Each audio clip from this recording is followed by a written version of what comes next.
Parecia que as coisas estavam um pouco calmas demais, não seria Brasil e muito menos um Brasil governado por Jair Bolsonaro. A decisão de sexta-feira da ministra Rosa Weber proibindo as emendas de relator, que são o pilar de relação do governo com o Congresso, e mandando o Congresso dar publicidade a elas, instaurou mais uma crise institucional. A gente estava com saudade, né? Não seria o país que vive tendo uma por semana. Hoje, as lideranças do Congresso reagiram à decisão da ministra, o Bolsonaro reagiu à decisão da ministra, e nesse diagnóstico eu vou explicar por que essa decisão e a decisão que vai vir do plenário que vota essa semana se mantém ou derruba a decisão da Rosa, por que essas decisões são fundamentais para o futuro do governo e o que a gente pode esperar dessa crise institucional que já está instalada. Primeiro vamos entender por que a emenda de relator é tão importante para a governabilidade do Bolsonaro. É o seguinte, a emenda de relator, ou RP9, como chamam, é uma forma de o relator do orçamento, na Câmara ou no Senado, eles se revezam durante a tramitação do orçamento, fazer pequenos aperfeiçoamentos no final da redação do orçamento. Ou seja, percebeu que tem dinheiro faltando para um hospital em tal lugar. Usa a RP9, usa a emenda de relator. É algo discricionário do relator para fazer esse aperfeiçoamento. Só que o governo Bolsonaro descobriu uma forma de usar a emenda de relator para comprar apoio político nas duas casas, na Câmara e no Senado. Como a emenda é discricionária do relator, ou seja, o relator decide o que vai fazer com ela, se previu uma grande soma de dinheiro, bilhões, para que o relator possa distribuir como quiser. E aí o que os relatores estão fazendo? Eles estão vendendo apoio político. O relator, que é afinado com o governo, distribui para o deputado a emenda para o deputado ou para o senador que vota com o governo. Isso não tem nada a ver com a emenda impositiva que cada parlamentar tem direito. Essa emenda já está prevista, já vai ser paga. Não é a forma pela qual o governo consegue controlar as votações. Portanto, as vitórias que o governo teve nas duas casas, e foram muitas, principalmente do ano passado para cá, elas foram obtidas por meio da distribuição dessas emendas. Só que ninguém sabe quem são as pessoas que indicaram essas emendas. Porque como é na conta do relator, só aparece lá o nome do relator, emenda de relator. Mas ninguém sabe se foi o deputado A, o deputado B, o senador C, o senador D, quem pediu para o relator para aquilo ser feito. Nada disso é público. As duas casas vinham se negando a dizer quem são os indicadores de cada emenda. E assim a sociedade não consegue rastrear se aquele dinheiro tem relação ou não com uma votação, se tem relação ou não com algum mal feito, e muito menos responsabilizar o deputado ou senador que fez essa indicação. A ministra Rosa Weber, na sexta-feira, decidiu duas coisas. Ela decidiu interromper, desautorizar que isso seja feito e mandou as duas casas darem publicidade às emendas, dizendo quem são os deputados, os senadores que indicaram cada uma delas. Hoje foi um auê aqui em Brasília, está sendo um auê. Por quê? Tanto o Lira quanto o Pacheco sabem que isso os empodera muito e empodera a figura do relator. Porque na prática está sendo o Lira e o Pacheco quem está decidindo isso. Eles estão com muito poder e eles não querem perder esse poder.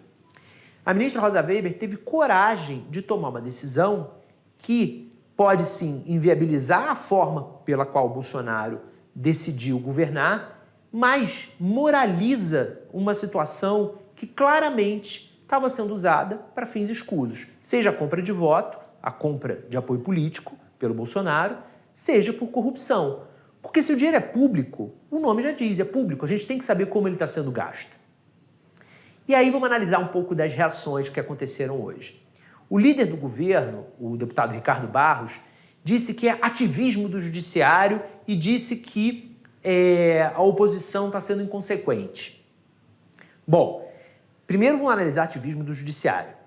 O mesmo deputado foi, na CPI, pedir que o STF proibisse a CPI de investigá-lo, pedir para reverter quebras de sigilo que a CPI decidiu em relação a ele, pediu, portanto, que o judiciário se metesse no legislativo. Ali não foi ativismo de judiciário. Então já tem uma incoerência no argumento do deputado que usa esse entendimento do que é, o que não é ativismo do judiciário, de acordo com a causa da vez. Só que não se trata aí de um ativismo, porque é inconstitucional, viola o princípio da transparência, que é um dos princípios da Constituição, não dar publicidade ao gasto do dinheiro público. Não tem nada de ativismo nisso. Você tem todo o direito de saber como que o seu dinheiro está sendo gasto. E se ele está sendo gasto por meio de uma emenda, você tem que saber que emenda é essa, destinada a que obra, indicada por quem, e tem o direito de fiscalizar para ver se está tendo algum tipo de corrupção naquilo. O Bolsonaro falou que a decisão da Rosa Weber é injusta e está articulando para que a decisão no STF seja pelo menos parcialmente vitoriosa. Já está meio que jogado, eu disse isso no fim de semana numa nota, que a parte da publicidade vai ser mantida da decisão da Rosa, porque não tem argumento, não tem como você ir contra o princípio da transparência. Uma ala do STF, no entanto, conforme eu disse no fim de semana, tenta fazer com que a figura da emenda de relator seja mantida. Isso asseguraria, pelo menos parcialmente, uma vitória ao Bolsonaro e a filosofia por trás da governabilidade dele seria mantida. A transparência seria uma trava na corrupção, porque se a gente vai poder fiscalizar como esse dinheiro está sendo gasto, isso pode ter, deve ter um aspecto inibitório em quem quiser fazer mau uso desse dinheiro. E aí é interessante a gente ver a forma como o Bolsonaro criticou a Rosa. O Bolsonaro, por se saber fragilizado, e as pesquisas eleitorais mostram isso, ele está tentando, há 2 meses, se moderar. Ele escreveu aquela carta, né, a gente sabe que foi o Temer, mas enfim, ele teve ali aquele gesto e fez de lá para cá um esforço para tentar se moderar. A moderação do Bolsonaro é aquela coisa, ele se diz moderado, mas vai para uma live e diz que a vacina causa AIDS. Agora, no dia de hoje foi engraçado, porque ele falou injusto para se referir a Rosa Weber, que ela foi injusta, a decisão foi injusta. Em outros tempos, a gente viu a forma que ele lidou em outros momentos com os ministros do Supremo, ele usaria outro tipo de vocabulário. Isso mostra um Bolsonaro tentando ser mais comedido na forma de se relacionar com o Supremo. A gente sabe que não tem nada de autêntico nisso, não é o DNA do presidente e que, portanto, soa artificial porque não é algo verdadeiro. Da parte do STF, os ministros que tentam fazer o anteparo entre o Supremo e o Executivo, notadamente o ministro Gilmar Mendes, são essa ala que está tentando construir essa solução intermediária. No caso do Legislativo, eles já falam em independência do Legislativo como uma sinalização do tipo, olha, STF, pode ter uma crise institucional séria aqui se você decidir contra mim. Provavelmente, a decisão do STF vai desagradar a Câmara e o Senado, pelo menos, como eu falei, na parte da transparência. Então, vai ter algum tipo de crise institucional. O nível a gente vai ter que acompanhar. O Congresso pode dizer que não vai cumprir a decisão e querer esticar a corda para ver até onde o Supremo vai.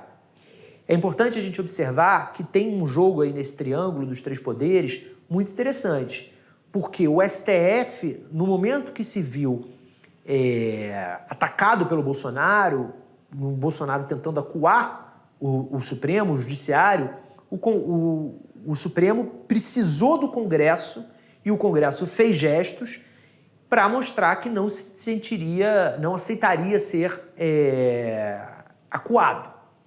Agora, se o Supremo for direto na canela do Legislativo, e eu diria mais do que na canela, na espinha dorsal da forma de relação que este Congresso atual optou para ter com o Bolsonaro, aí a coisa pode mudar.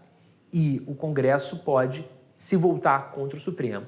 Eu acho que não a ponto de uma eventual ruptura, até porque o Rodrigo Pacheco tem sido mais responsável nessa seara do que o Arthur Lira, de falar sobre saídas autoritárias e coisas assim. Não acredito nisso.